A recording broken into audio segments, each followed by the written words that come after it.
Bom, nós damos o passo de último par de anos, que nós estipular o plano de turismo aqui e nós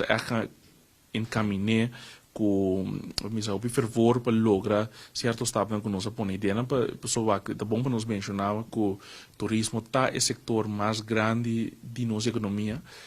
O gente está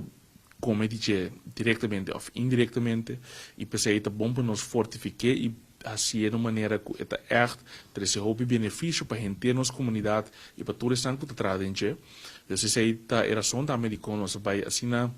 assim dando fervor para dar stap e nós dar hobby stap tem mais pessoas desse coisa que nós lo fazemos aqui ainda por exemplo projeto para inversão de área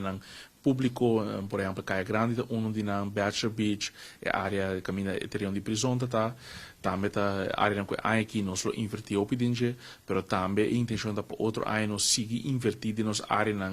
público que está atração para nós local, mas também para turista, então também uma prioridade grande para a seguinte área. E também seguro o turista belasting que nós introduzir ou de forma nova que nós inquietem outro de maneira que genera suficiente entrada também para uma parte grande de estar com nós por tomar agora aqui também.